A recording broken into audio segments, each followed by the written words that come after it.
meeting started. Okay, thank you. Did we receive any notifications or requests for virtual meeting participation from any members of the board? Yes, Chair, we did, or actually Director we did. Carla Brown notified staff that she has a need to participate remotely for just cause under AB 2449 and the Brown Act. Okay, thank you. There are a few legal requirements for participating remotely for just cause. We've prepared 3 questions to address these requirements that we ask that you answer directly, Director Brown. Let's see. Generally describe the circumstances relating to your need to participate remotely. The request does not need to disclose medical or personal information, but must be for just cause to provide childcare, or for a contagious illness, or for physical or mental disability, or for official business travel for a public agency. I have a contagious illness. Okay, thank you. Please confirm that you will have audio and video during the meeting. I will have audio and video throughout the meeting. And lastly, please disclose if there are any individuals over the age of 18 present in the room, and if so, the general nature of the relationship with you. There is no one in the room over 18. Okay, thank you. So we will take a roll call vote then to allow Director Brown to continue with us remotely. Okay, Director Branning, Yes. Director Josie. Yes. Motion passes. Okay, perfect. That's all we need to do on this, I think. Perfect. So we will then, do we need a full roll call then of the participants in the meeting in addition to that? Yeah. Okay, so let's go ahead and do that. Okay, Vice Chair Brown, Here. Director Branning, Here. Director Josie, And I'm here. and Chair Howard is absent. Okay, perfect. So we are gonna go ahead and do our Pledge of Allegiance slightly out of order. I'll try not to trip while we do that. I pledge allegiance to the flag of the United States of America and to the republic for which it stands, one nation, under God, indivisible, with liberty and justice for all. Thank you. Okay, now we'll go on to our public comment portion. Meeting is open to the public. Any members of the audience who wish to address the committee on matters that are within the general subject matter jurisdiction of our board of directors are free to do so. At this time, do we have any members of the public that would like to address us? So I did not have anybody here in the public that gave me any comment slips. Nobody emailed me with comments, and there's nobody remote right now as an attendee. Okay, we do have, I believe a member of the public. Yes? Is there Intern, perfect. Okay. Yeah, just making sure that we don't have anybody who wanted to speak. Okay. So we will move on then to the consent calendar. We don't really have a consent calendar, we have minutes. I don't see it listed as consent calendar, I'm sure I'm looking at the. No, you're right, it's just minutes. That's just minutes, okay. And that's fine, we don't need a motion for those, so I'm gonna move on to the dial-a-ride customer survey. Or Do do you want think we need a motion? to approve, okay, we need a motion to approve the minutes unless anybody has a question. I'll move the minutes. I'll second. Because we have an online participant, we do need a roll call for all of our motions, so if we could have the roll call, please. Sure. Vice Chair Brown, Yes. Director Branning, Aye. Director Josie. Aye. Motion passes. Thank you. And okay, now dial-a-ride customer satisfaction. So we're gonna have Kadri Home, our paratransit planner, present this item.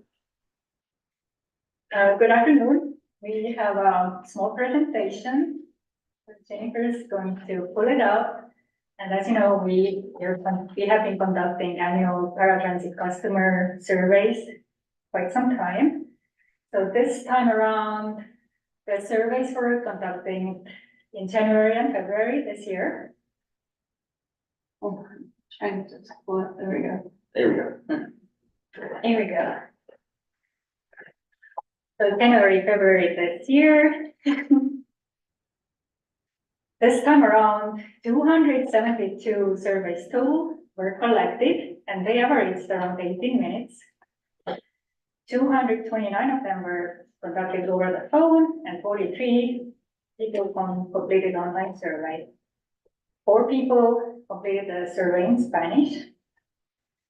QMR, which is our survey company, want to market research, used variety of methods.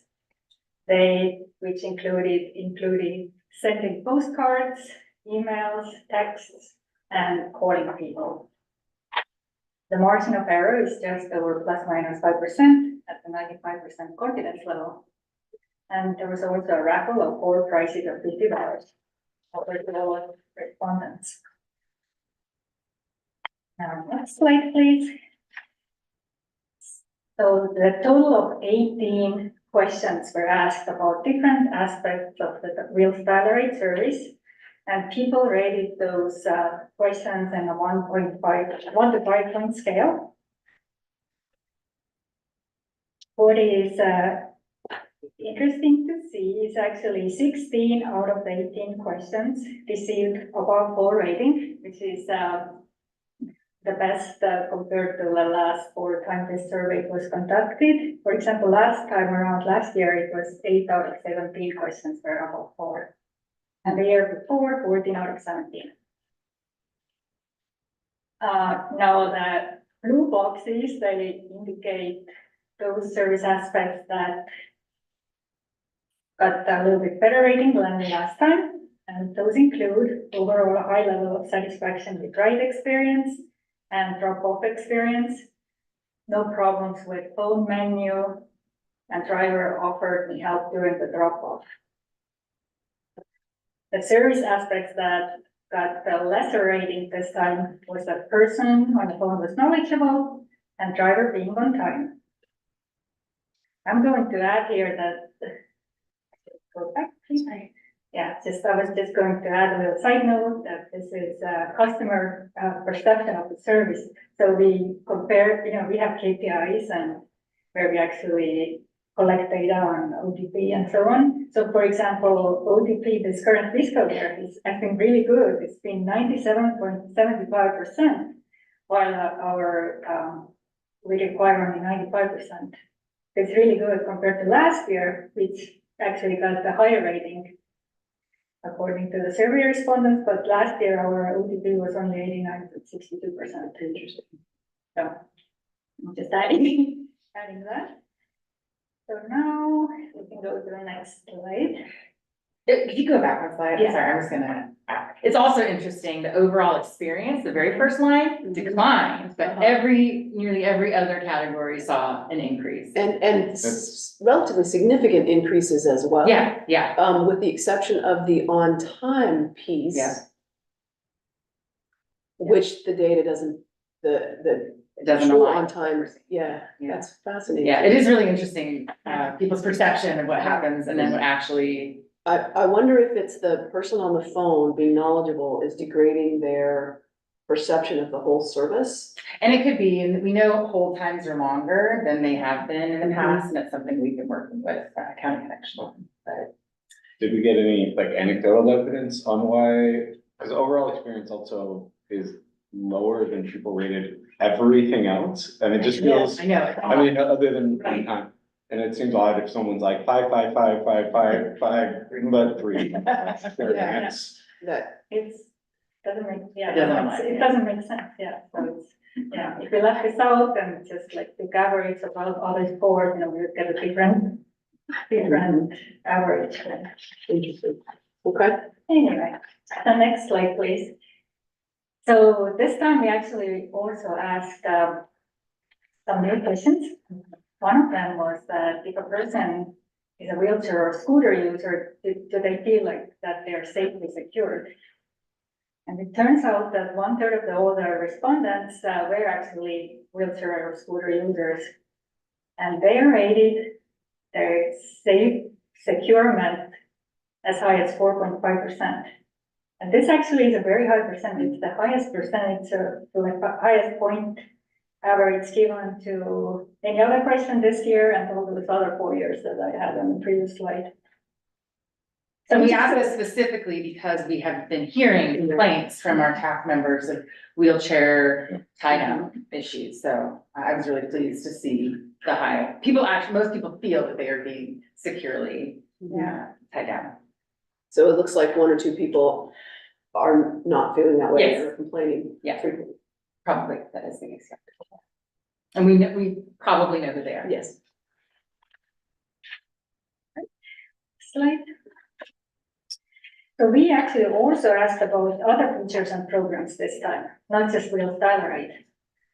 The other features and programs that are available for Real Style Right users. One of them is the My Transit app, and that's the app where people can kind of check the ride status, they can cancel their rides, they can also book their new rides. Interestingly, we found that, so we asked like, have you used it and how familiar you are with it? 20% of the people said that they have used it. 14% said they have heard about it, but they have not used. And 64% said that they have not heard about it. That's That's how it's an It's opportunity, better, yeah, yeah. that's an opportunity. It's an opportunity. That's a surprisingly large number that. Yeah. It's a, And we've done mailers, I mean, I think we sent out a postcard we or. did a mailer last summer. Mhm. And everybody who becomes a new rider, they get a packet, there's information about all the services, including, yeah, every welcome. But it does speak to the demographic potentially, or, you know, who we are carrying on this. Seniors and persons with disabilities may not feel comfortable using, a smartphone. Next slide. Next one is a parataxi, same question was asked. So, parataxi has been around for over 15 years. And 13% of the people said they have used it, 22% said they have used it, they've heard about it but have not used. And 60% said they don't know anything about it. Always interesting opportunity here again. And the last one, familiarity with One Seat Ride program. So this program is led by County Connection, and LAVTA is participating along with LAVTA and LAVTA, and this is where people can use One Seat Ride within the service areas of all those 4 participating agencies. And 6% have used it. 10% have heard about it, but not used. 78% don't know anything about the service. So, got some advocate, and Yeah. this feels like a group that would overlap with using these programs. Yeah. Should be pretty high, so, yeah. We're definitely taking. So opportunity to advertise and market the services. And this one seat ride won't work for everyone in our service area. If you don't have medical appointments or business in Contra Costa, it doesn't work. When we can expand into East Bay and paratransit territory, I think that will be a meaningful impact for our riders. And people actually are using those services, and like this fiscal year, ridership is much higher than previous years, and a lot more people are using the One Seat Ride than they did, and the same service was offered as a connecting ride. Transfer. Yeah. Thank you, Carla. With just the 3 of us, feel free to just jump in when you have a question. Thank you. Oh, I don't want to talk over anyone, so I did have a couple questions, if you don't mind. My first question, and it's somewhat rhetorical, but what are we going to do with this data? So you've got a lot of good data, many of the questions I heard in discussion, but what are we going to do about it? Surveys are wonderful to pat ourselves on the back, and this are good results. But until we got into the information about the apps, 64% not heard about the apps. Help me, staff.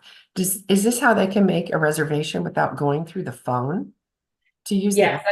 yes, that is exactly it. There's a caveat though, so. To make a reservation to the app is a trip they've already had to have scheduled, but once they've scheduled it, they can book through the app. We are working on changing that, but for now, that's how it works. They also can call in, or actually use the app to get real-time arrival information for their vehicle. And so a lot of these folks are calling in, which could of course impact their hold times, et cetera. So that is one reason we kind of want to push folks to the app, is empowering them to get that information so that they don't have to call in. What's the difference between scheduling and booking? If you have to schedule it first and then you can book it through the app? I don't understand. what You have you're to have saying. previously taken that trip. Ah, Yeah, it's, it has to be a historic trip you've already taken. Yeah. okay, so it can't be a new destination. Correct. Okay, So there's some nuances that Okay. it's not a perfectly great Okay. customer experience. so I can buy it again, but I can't buy it for the first time. The first time you have to call in and then Okay. schedule it, so there's that limitation, but once you do book the trip, then you can go through the app and book it again. And then a lot of those are standing trips where people can use the app for that, Mhm. so. Okay, I'll just throw out some ideas to consider, because it sounds like the app will make, it will reduce our costs and make it more streamlined. Is there some way to give a drawing, a benefit, download the app and get $2 off your next ride? Some incentive so that people will download the app and people will use the app. I think clearing it up when you can and when you can't is probably confusing for some. So even if it's confusing for the board, that's something to take on. But I'd like to see 100%, I know that's a big number, know at least about the transit app. I'd like to see close to 100 know about the one seat ride, even if they don't use it, because that was a question. And I'd like to see close to 100 know what parataxi is, but I think you're using a phrase or a word that people aren't familiar with. I know it is dial-a-ride, and parataxi is a new term. So going back, I know I'm throwing a few things out because I have my time on the floor, but could parataxi be a term, Cadre, that people are not familiar with and they're familiar with other terms for that dial-a-ride pickup? I think it's been called parataxi since the inception, and that's how we've been marketing parataxi. But also we did add another element to parataxi a few years ago, text cards. So some people may confuse, like text card is one thing, parataxi is another thing, but text card is just one payment method But for we're parataxi. calling it, at least on the board, I'll say, we've been calling it paratransit. There's two programs. I'm sorry to interrupt, Director Brown. There's paratransit, which is dial-a-ride, which is your ADA mandated service. And then we have this parataxi. Maybe we could come up with a different word and branding for it. But that is really, it's above and beyond your paratransit. It is almost like same day paratransit. So basically eligible paratransit customers can receive 85% of the cost of a taxi trip. Up to $20 for trips taken within the Tri-Valley. So it's an additional service that we offer. And as Cadre said, it's been around for 15 years. But I do think, I mean, we are trying to pursue rebranding, if you will, our mobility access programs, because we have one seat ride, we have parataxi, we have wheels paratransit, and we need some type of an umbrella brand. And so Mike Tobin had brought that up a couple months ago, and then we're figuring that out for next year. And that's one of the reasons we included these slides, is we do see an opportunity just to improve our education, our outreach, and how we kind of educate folks on these different services. And so as Chrissy mentioned, by pulling this all under the umbrella of, I'm throwing out Wheels Access, but we'll see where we land with that. But it's all just different services under that brand. And so we're hoping this will help streamline and help people understand these services better. Well, as we look through our long range transit report, I wonder, is there enough overlap that we don't need one or the other? I mean, parataxi, if it's very rarely used by those that would normally use our special needs transit, do we need this? And it sounds very expensive for our program. This is an honest question. As we look for keeping our expenses reasonable, do we need parataxi? And if that few people even know about it, and very few are even using it, is it a critical project? Is it a critical program? And then lastly, if people who found out about it would switch from dial-a-ride paratransit and go to parataxi, could they do that? And would it drive your costs up tremendously? Those are my questions. I want to take an initial stab at it, if that's okay, but so parataxi, the idea of this program is actually to reduce overall operating costs for dial-a-ride, because they're actually much cheaper than operating a traditional dial-a-ride trip. So basically, the idea is if someone is ambulatory and they don't need, this wheelchair accessible vehicle, you don't need to schedule a trip a day, 24 hours in advance, then they can just get an Uber trip the same day and then, submit a voucher for reimbursement. And then it keeps overall costs down. And then the benefit to the customers, they're able to just easily schedule a same day trip. And it seems like a lot of people aren't aware of it, but we do have some high usage and it's a very popular program. But I think we can do a better, a job of kind of educating folks on it.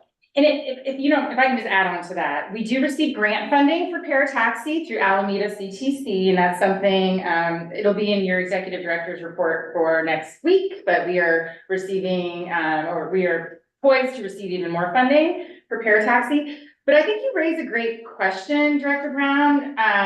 And I think as we explore microtransit, we've got Go Tri-Valley, and we have parataxi, there are multiple services that are overlapping that are potentially trying to capture the same rider. So I think I am completely open to evaluating any and all of these services, because what we don't want to do is compete with ourselves for riders. Right. You have so many programs you're trying to run, and then you don't become the most efficient at either one. Figure out which one is similar and that you can provide at a lower cost, and then invest in that program, market that program, and then bring ridership into that program. But it has to be a program that you're willing to sustain more than a year or two. All right, thank you. Yeah, I'd like to see the parataxi piece rolled into the Go Tri-Valley piece as part of the same, somehow we, however we're doing it, Yeah. as we, not immediately with Uber and Lyft necessarily, but whatever we do 6 months after we, when we do our evaluation. Yes. What are we, how are we rolling all that together?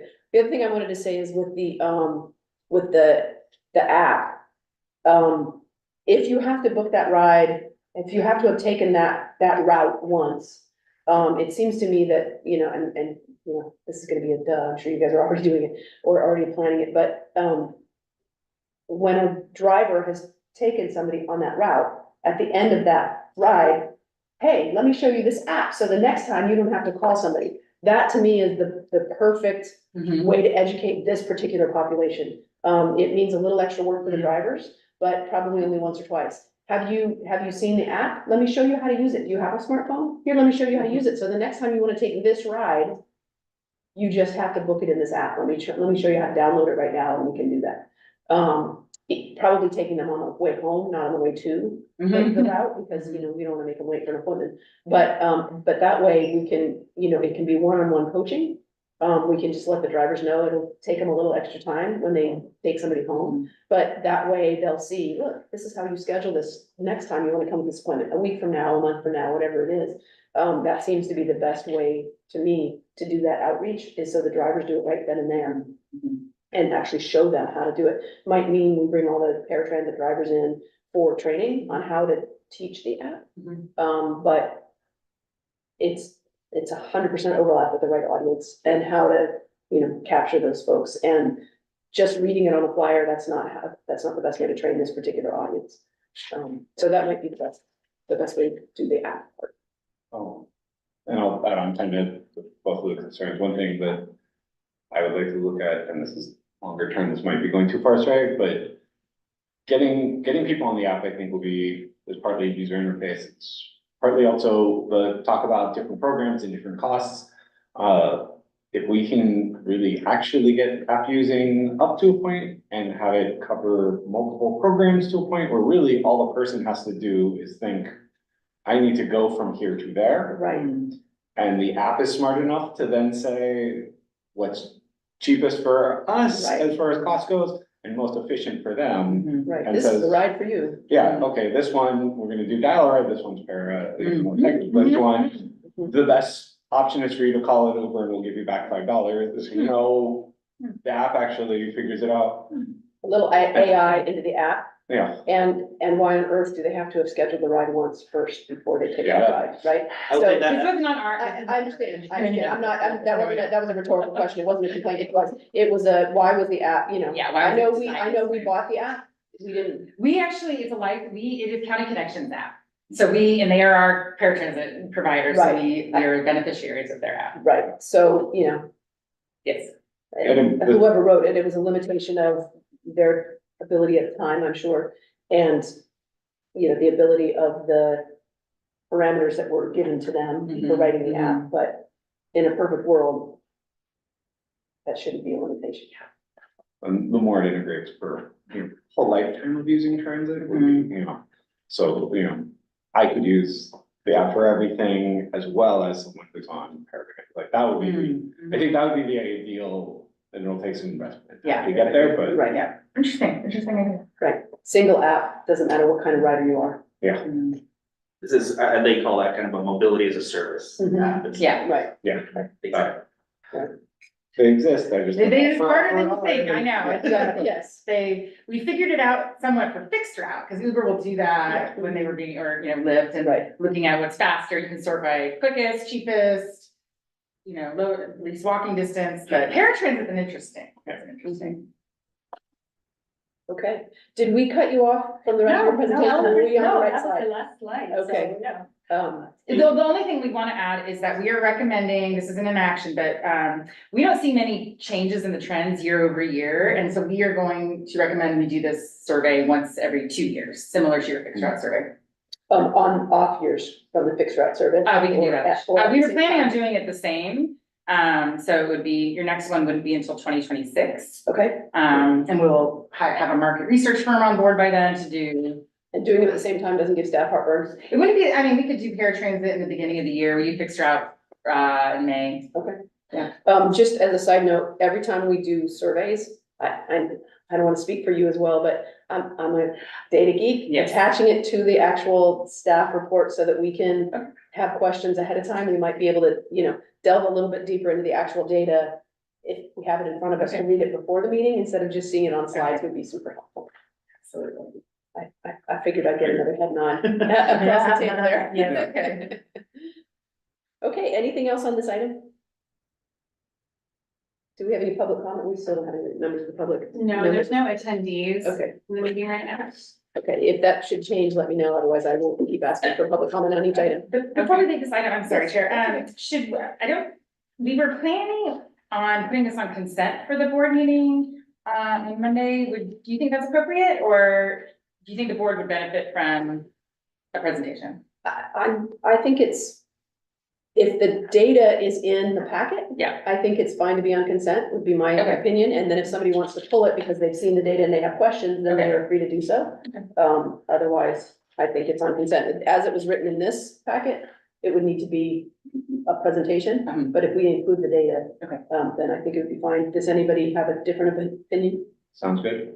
I'd like to make a motion to move this report to the full board with the caveat that it would be performed every every even year, every other year, if you want to call it that. And then it includes the data as noted earlier by the chair. Because it's listed as just a information only, and so it really should be a motion if we're going to move it from subcommittee to, at least that's what it's traditionally done. Yeah, that, I'll second to cover it, okay, just yeah, in that's case. great, Sure. thank you. Okay, so we have a motion and a second. Let's have a roll call vote, please. Yes, Vice Chair Brown, Yes, yes. Director Bonnet. Yeah. Director Josie. Aye, and so. Motion passes. Perfect. Okay. You have the wording of the motion down. I'm Yes, sorry, every I other didn't year and repeat it. including the data yes, and we're recording this. Thank you, Director Brown. Perfect, thank you very much. Okay, now moving on to item 7, which is the Emerald High School service. Oh, we're on Again, 6, I'm sorry. I'm sorry, I did skip number 6, the Alameda County Fair service. Hopefully this one is smooth and quick. This is an action item. We are requesting the committee forward a recommendation to the board to operate your Route 52 shuttle to this year's fair. The details of the fair's operating hours and operating days are included in your packet. We enjoyed about 2,000 trips last year on our Route 52, which went from the East Dublin BART station to the Alameda County Fairgrounds. We would like to replicate that same schedule, roughly hourly service. And we are working with the fair, to see if we can get any promotions for, riders. So they might receive a discounted, coupon for admission to the fair. We're also working on getting a Madden bus, secured, to be on display at the fair and also seeing if they can promote wheels on their marquee sign. This has been included in your FY '24 budget. And, if approved, we will, take this to the board for, approval on Monday and then, begin to work on the scheduling. And I'm happy to take any questions. No questions? Yeah, Carla. You're on mute. You're on mute. Thank you. In the past, there was an agreement with the fairgrounds, maybe Christy, you can help me with, or anyone else, that bus tickets were provided when they bought a ticket for the fair. There was an agreement between the two organizations. Do you recall what that was? I do, and it has changed over the years. So it was, you would get a 2-for-1. If you rode wheels, you were given a voucher to get 2 fair admissions for the price of 1. And I will look to Tamara for any historical information that I might get incorrect or just might not know. Last year, it was, I think they gave us a 20% off coupon if you were to ride the bus. So it is, they've decreased their generosity with, offering discounted admission to bus riders. But, it is still on our to-do list to confirm with, the executive director of the fair. We started our conversations with them about 2 weeks ago, primarily around this service and the Madden bus, but it's high on my list. Okay, good. Thank you. That's what I had. And quick question for me, we're going from the East Dublin BART station, Yes. not the West Dublin BART station. The vast majority of Alameda County would be coming from the west. There's just more options at the East Dublin BART station. Cyrus is our service planner. I would hate to call him up on the spot, but I will if we need to. But I think just from the routing perspective, the East Dublin is just, it's. But there is also, I read in the staff report, a way for people to get from the West Dublin BART station to the Valley side, Yeah. Valley Drive side, if they chose to do that. Yep, On the absolutely. bus, it just wouldn't be the dedicated shuttle. Right. And we have, Route 8 and Route 10 both get close to the fairgrounds. Okay, also, this is listed as a, oh no, I'm sorry, I'm reading number 7. So we do need a motion, please, to forward the recommendation. I'll move. Okay, Second. thank you. So the motion is to forward this recommendation to the board. We have a roll call, please. Vice Chair Brown, Yes. Director Branning, Aye. Director Josie.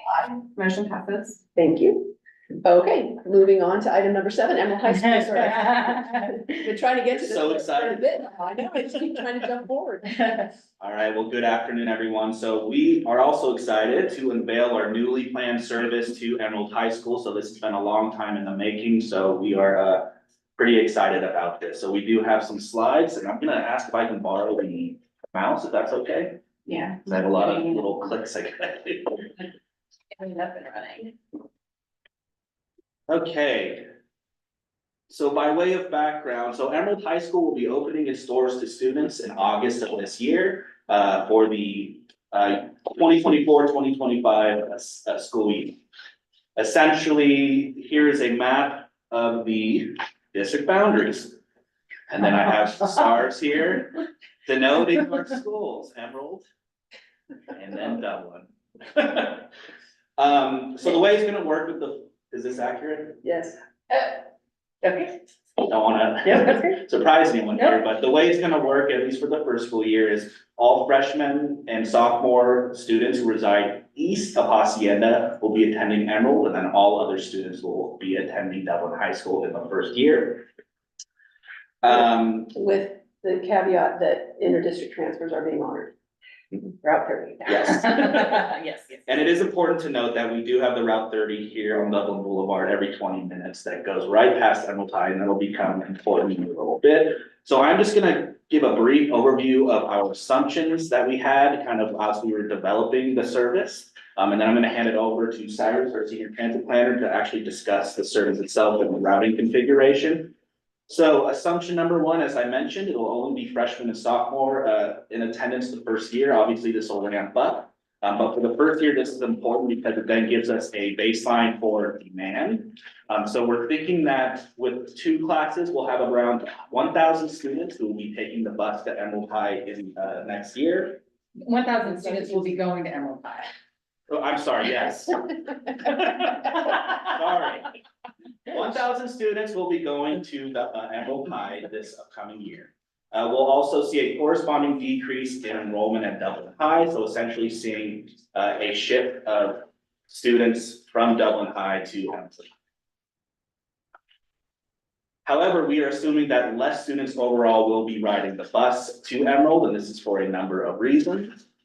The first being that students will just live closer to Emerald, and therefore they will be more inclined to take different active transportation modes, whether that be walking to school, riding the bike, or taking a scooter or something. Or maybe their parents are they'll be more willing to drop them off for whatever reason. And also, as I mentioned, we have the Route 30R, the Rapid 30R, which drives right by Emerald High every 30 minutes, so students could also use that as well. And not take a school bus. So yes, I want to take that back. So we are expecting a lower modal share of students riding the bus at Emerald. And so we're assuming it's going to be approximately 8% in the afternoon. And so this is almost half of what we currently see at Dublin High. So 8% of 1,000 students, that's 80 students in the afternoon. And then from an operational perspective, again, as you all know, we're tapped out when it comes to resources, both for our vehicles as well as our operators. So going into developing this service, we wanted to make sure we were resource neutral. So essentially shifting resources from Dublin on a 1-for-1 basis to Emerald High. Now I'm gonna hand it over to Cyrus. Thank you, good afternoon. So with that as a background, based on the anticipated start of enrollment at Emerald High School, against these assumptions, the estimated demand will be approximately 40 students in the AM and 80 students in the PM, from the school, from the get-go. So for capacity planning purposes, this means basically 1 bus in the morning, and we need 2 buses in the afternoon. And those would need to be reallocated from capacity on the current cross-bound, VHS-bound 500 series routes. However, no existing route would be discontinued, rather we would reallocate capacity from existing buses that go to. So in terms of routing of the new service, so we are so looking at the street network in this area, we're relatively limited with arterial facilities. We basically have Dublin Boulevard, the Sahara Road, and Fallon Road. They're the main thoroughfares that we have to work with. And those largely will be framing what we can operate in this area to serve if we were to do a dedicated route to the new school. And we've already talked about the existing Route 30R on Dublin Boulevard, so that we think that would take care of the neighborhoods to the east and west of the school. There's plenty of capacity there. It's a frequent route, runs every 20 minutes in each direction. So what we need to take care of is demand going from neighborhoods that are to the north of the school. So with that in mind, we are recommending a new EHS route that in the morning would start Positano Hill, follow Fallon Road and the Sahara Road in a counterclockwise direction. You can see from the arrow to the map. Then we would duck into Dublin Ranch Road, and then the route would end in front of the school on eastbound Central Parkway. Then for the afternoon, the route would pick up at the same location on eastbound Central Parkway, travel to Positano Hill, and then complete the Fallon Road and Sahara Road loop in the same counterclockwise direction. Yeah, thank you. As in the morning, including Dublin Ranch Road. And yes, so we have a proposed routing on your screen and also in the attachment. Can I ask a quick question? The, where you can see it says Farina Drive there, there's a lot of kids that live up, in those streets above that Positano Street. And that's quite a long walk down. Is there a reason we can't, go, say, up Brandini and down Terracina, or, you know, just to move into that neighborhood and back out again? Those streets do go, you know, it's easy to go up one and down the other to get back to Positano. Would it be possible to look into that? I think we can look into it, yeah, Yeah. I don't know the street name, I see. Yeah, so the Bruno. two, so right above where that dot is, you can kind of see that there's, you know, it kind of goes up and around again. Okay. It's easy to get in and then back out again without, those streets are relatively wide as residential streets go. Do you think there are bus stop locations that are suitable? As suitable as Southwood Drive, I mean, you know, to pull over the curb. I think it's worth looking at. That's a long walk for kids. Up that. And they do it's it. Uphill. Yeah, I know, but yeah. I'd love We to can see look us at that, go into the. And I believe the next subtopic here is implementation and next steps. Okay, so next steps. So according to our public hearing for Title VI policy, this is a new service that we'd be introducing, so it does necessitate some kind of public hearing unless it is a pilot, if I'm understanding that correctly. So we're gonna be operating this essentially as a pilot for the first half of the school year. And that's for a number of reasons. First, these are all assumptions, and so we won't really know until actually a month after school starts, because we have the tri-transit program. And, you know, we see more students riding the bus, and those ridership levels don't really stabilize until the program ends. So at that point, you know, early September, maybe we'll have a better idea of what the demand actually looks like.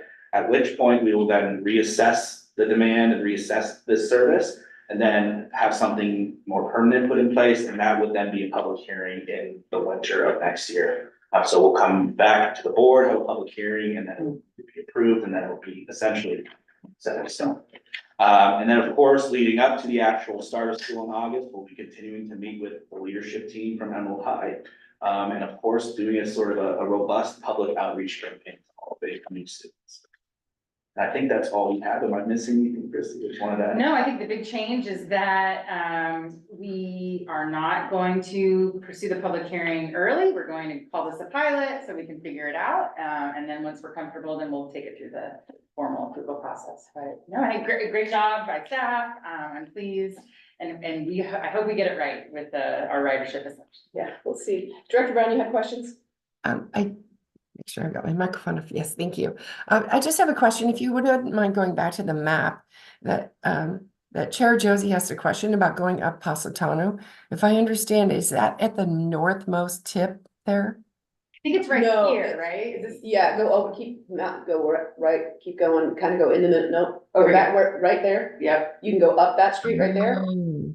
and then keep going up. Yep, you could go up, keep going Oh, all the way all up. Yeah, you can go to there, come down and come right back down again.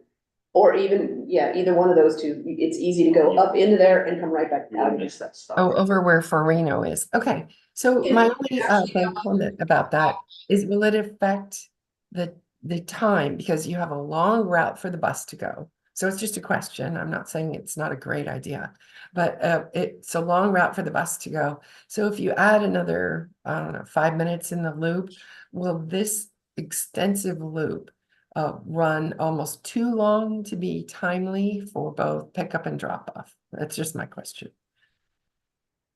Well, essentially, I don't think it would take up too much time to do. That's just a few blocks as far as I can tell. And I think since we're just draining existing capacity from Dublin, so it'd just be like starting another route that much earlier. Yeah, So- just means kids will have to get on the bus a little earlier. Exactly, yeah. So I don't think it'd be that too much of a challenge.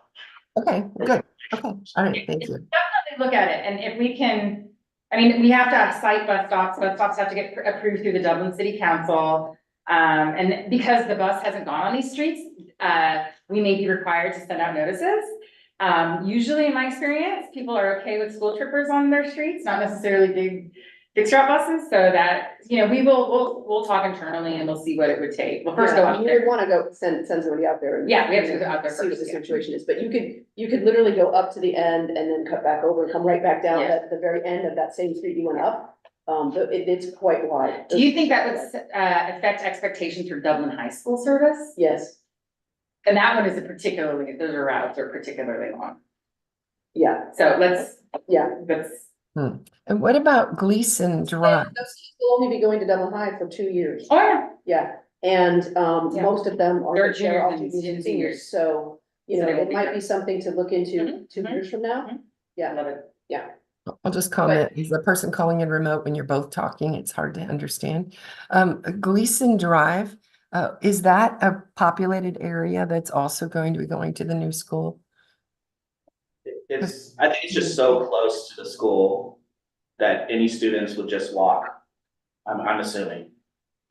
well, the north side of Gleason Drive is the courthouse, the jail, the SPCA. There's nobody living, correct me if I'm wrong, but there's nobody living on the north side of Gleason Drive. Okay, I but think- when it says the word end, so Gleason Drive and end, does that mean that whole group is just expected to walk? I assume end is where the school is. And so you see where Gleason Drive is just to the right of that? Is that whole populated area then they're expected to walk? Am I correct? This is the afternoon map, Director Brown. Here's the morning map. So the morning map, it starts where it says starts, it goes up Positano, comes back, and you see that, if you have the mouse, can you hover the stop on Gleason? So there's a stop on Gleason, right by, Tasahara and Gleason. We're getting the mouse oriented. So we did pick up kids there. So they basically are the last stop before we get to school, and they are the last stop at the end of school. So they have a very short trip going to school, and they have a longer trip getting home from school. So yes, they will be served. But you see where the word Gleason Drive is, they're expected to walk. I guess that's, okay. Or they can catch the route. Okay. All right, thank you. Questions? Any questions, Dr. Brennan? I'll let you go first, since this is your area of expertise. I think I've gotten my comments out of the way. I think it's gonna be, I'm glad we're doing it as a pilot, because I think there's gonna probably be some tweaking that needs to happen. Especially seeing where there's a drop off or not on the existing 501, 502, 504. To see how many of those kids that are juniors and seniors, we say it's going to be only juniors and seniors from this neighborhood going to Dublin High, but there will be freshmen and sophomores as well, because if they have an older sibling, if they put in for a waiver, we do know that there will still be some students that are going to Dublin High out of this neighborhood.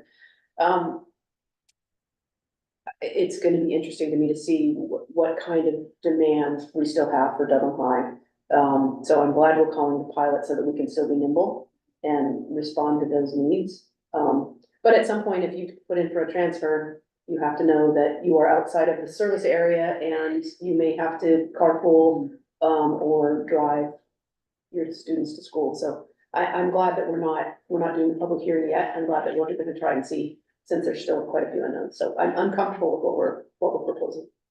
Then all I'd add with that is, are we limited on time for a pilot program? 6 months. 6 months, okay. Yeah. Cause I was gonna say, so are we gonna have to do a public hearing basically every year? No, well- As this increases in service? We will be updating our Title VI plan next year, and during that update, we will be likely making a recommendation to give ourselves an exemption for any route that operates fewer than 10 trips a day. That is a pretty standard exemption that we see in Title VI plans. That way we don't have to continue to do these public hearings for changing a trip or two on some of our low frequency routes. Okay, sounds good. And then the other thing that'll probably come up with the general board, we've had, packed school buses. This is gonna be a major change. Not just for Emerald High, but also watching for Dublin High. And, the pilot will be great for us being able to be a little bit more nimble about shifting things around. Yes. But also in general, a public hearing is not a bad thing. Giving an opportunity for the public to weigh in on the route, where it's going, and the timing is not a bad thing, so. I'm all for the public hearing. I was just thinking that every year, as we got more And it students, would be the case if our, public hearing each time. Mhm. and if we didn't change our public or major service change policy, then yes, that would be the case. And even if we do publicizing that we're changing the routes, and do you want to comment on it, is not a bad thing. You can, and we can do that and not just Right. have to have a public hearing. Right, absolutely. That's a good thing. Any further comments or questions, Director Brown? Okay, thank you. So, this was just information only. We will see it again, I'm assuming at the board or not. We were not planning on taking this to the board. I think we got good feedback here. Okay. And now we're reaching out to Emerald Heights. All right, perfect. Let's move on then to item number 8, which is our long range tangent plan. All right, good afternoon, committee members. Today we are joined again by Thomas Whitman from Nelson Nygaard, who will be here to answer any additional questions that we have on our long range plan. Hi, Thomas. So as you will recall, we brought this plan to you last month for your approval, and there were substantial comments, and I just want to acknowledge that this should have been presented as draft and not final last month. So that being said, we heard what the committee's feedback was, and we made, I think, the necessary adjustments to the long range plan. In particular, we are recommending a new microtransit. Oh, no, this isn't, no, sorry, Jennifer, it's not finished. No, sorry, there's no slide deck for you. I was in San Francisco for 4 hours today. There will be a slide, this will be presented on Monday, and mostly it will be the big presentation that you got last month. But I had high hopes to have your presentation today, and I failed miserably. But in summary, we cleaned up some of the typos that were in the document. We added a new microtransit zone in Hacienda in Pleasanton, which I think is the right location for that type of service. We addressed some of the interim service changes that we think should be made as developments occur, including the boulevard. And actually, kudos to Cyrus for having a crystal ball. He has requested bus stops already in the boulevard development. And while we have not received any requests for service yet, we have a route that we would run in there to go to Dublin High. In addition, there's, is it Scarlet Drive that will be connected through? So we have mention of serving Scarlet. And we're paying very close attention to the development in central Dublin and seeing how the Route 4 might change. Excellent. And then we have added some clarifying language about the role of Go Tri-Valley. Once microtransit is launched, really, I don't think it's wise to operate both on top of one another. But if we choose to keep Go Tri-Valley, if that's in the interest of the board, then perhaps it's offered, in the hours when our buses are not running.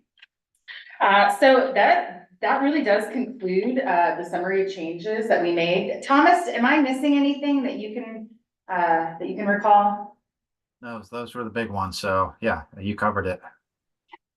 And we get, the last thing I'll mention is we do get our JIPA allocation of hours into the alignment as prescribed in your JIPA. And the last thing I'll say is we just learned that we will have another short range transit plan due to MTC next summer.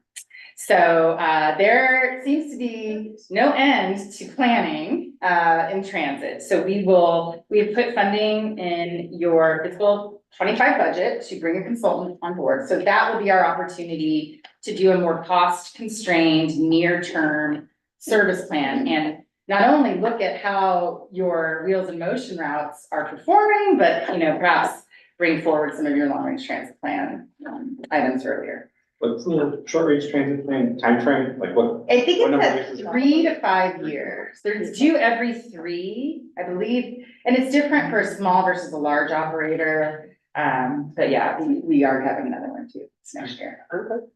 All right, questions? Yep. Sound, thank you, Chair. Thomas, would you just give me sort of a wrap around my head exactly what this is doing for us, long-term transit? Because there's so much in here that things like an I-680 route, who's paying for it, who's going to be providing the transit, Just some things there I don't quite understand. That, and I'll just say for Pleasanton, it identified, we have ACE train coming to Pleasanton, and then there's no connection to the BART station from, I don't even know if there's any demand for it, but how are we, what's the general takeaway? Because I don't really see an executive summary here. General takeaway for the purpose of this, and then maybe Christy can help. What is Wheels going to do with this information? And let me start with what is the general piece. There's been a series of different planning efforts that have, can in the next 10 years have an impact on Wheels's operation. What the I-680, there was a previous study that was done for the I-680 corridor, for instance, to connect Pleasanton to Martinez with a new long regional route. And so this was not in any previous previous plans that that LAVTA has done. So that was like one of the pieces of, okay, what do we do about this? One of the other things that was a big opportunity that was, did not show up in any of the previous planning documents was the Valley Link, services. And, so there's a real, if Valley Link, the next 10 years, comes online, what are both the opportunities that presents for LAVTA, as well as what are some of the things where we can strengthen it, and also what might the facilities need to look like that, that interplay with that. One of the things that we found in working specifically in other California places was that the bus rail interface sometimes is not what it needs to be, because no planning had been done in advance of what that could look like in terms of, do we need shuttle services, or do we need, a kiss and ride, or do we need something there? And so this was meant to try to get ahead of that, so that in so many other places in Southern California, it's like, well, we built the station. Well, where do the buses go? Well, nobody told us to build anything there. So this is really a way to look forward to start the conversation, for instance, with Valley Link, to say, this is the type of facilities we need, and here's how we're going to be looking at doing some of the first last mile services to and from the stations that can help you expand your market share as a result of that as well. So those were it was really the big picture items that we were looking at trying to focus on, of what else should we do, and how do we start planning for that, and what are some of the potential fiscal implications of that. For routes like 680, we did not assume that, because it's a partnership, we did not assume that any additional dollars from LAVTA were going to be used to fund and operate that, because it's a regional service, not your service. You could be operating a part of it, but we did not assume that you're carrying the entire load, because that wouldn't be right. Anyway, hopefully that answered your question, or at least the first part. Yeah, it does help. So this is all 680 North. And it says it's Yes. even going to Fairfield Suisun, which is a good, 60 miles away. And then it would just stay on that. Well, then it's going to go to Pleasant Hill too. Pleasant Hill. So it's going to splinter off and go east or west and east. So that's kind of an interesting complexity. But between the additional bays and the it's great to pick up another 11 to 1,500 riders. So that's a wonderful thing. But it sounds like what you're saying is it's a communication with many agencies, such as Contra Costa, but it goes all the way up to Solano County, right? I mean, this is huge if it ever happens in our lifetime. Okay. If it happens, and it requires regional partnerships, and it requires, working together with a series of other stakeholders, but the demand for the services has been documented, and now it's a question of, and this is one of the big questions overall of transit in the Bay Area, is we're really good at working within our smaller areas.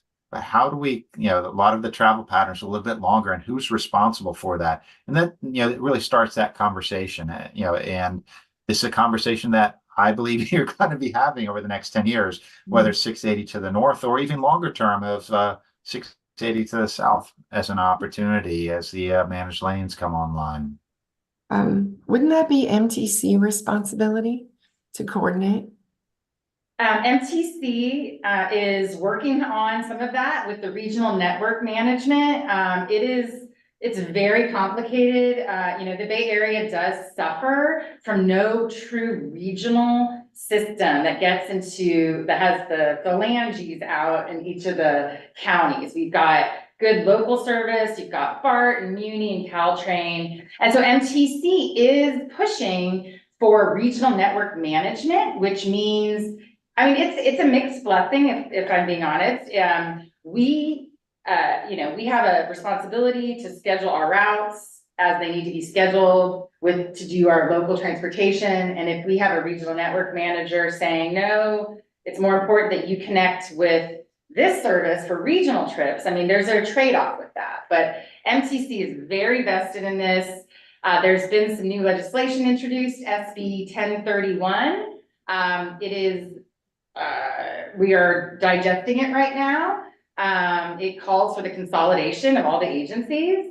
And so I know that's not on our agenda right now, but the regional travel is something that is it's being discussed, and without more money, there is a trade-off. It's either regional or local.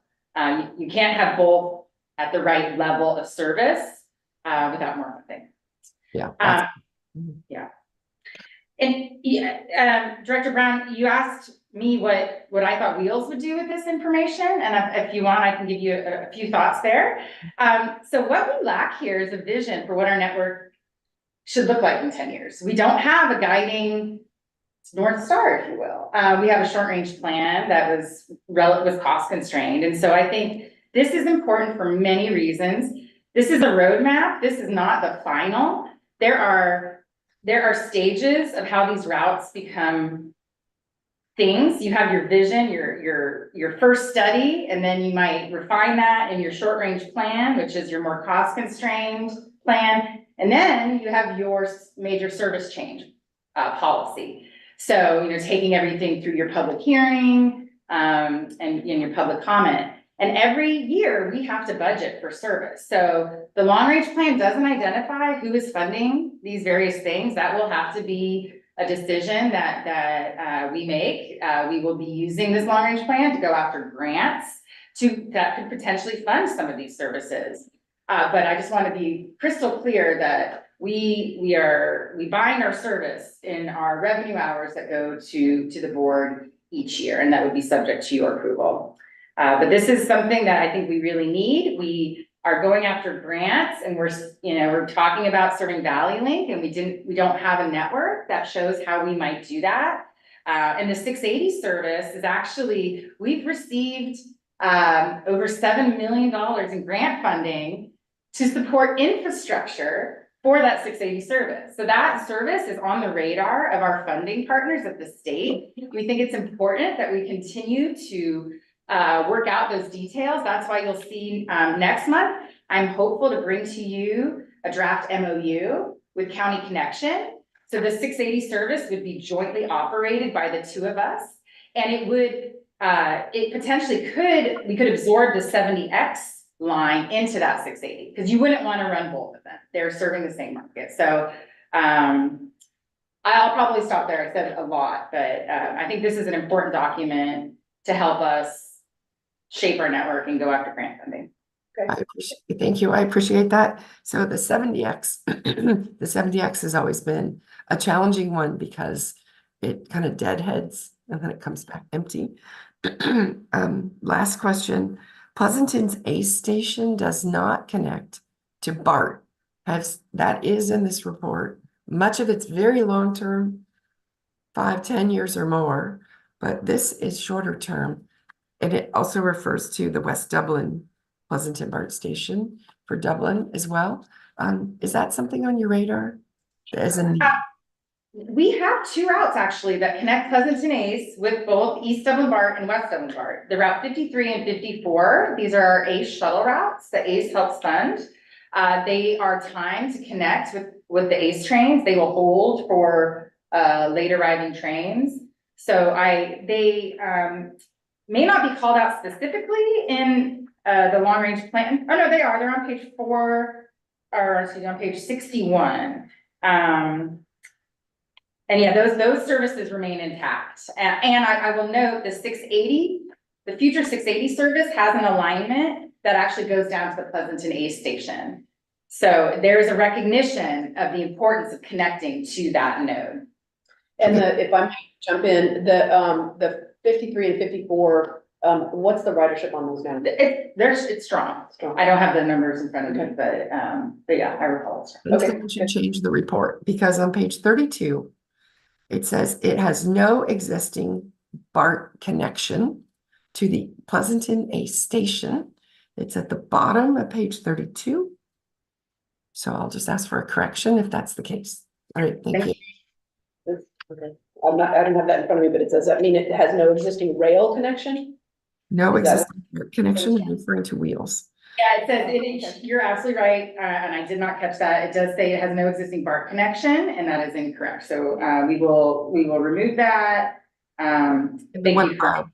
Yeah, the West Dublin Pleasanton BART station, no direct ACE. And of course, Valley Link, of course, nobody has a Valley Link connection. Okay. All right, thank you. Did you have questions? No, thank you for the updates. I appreciate the updates as well. Okay, so we need a motion to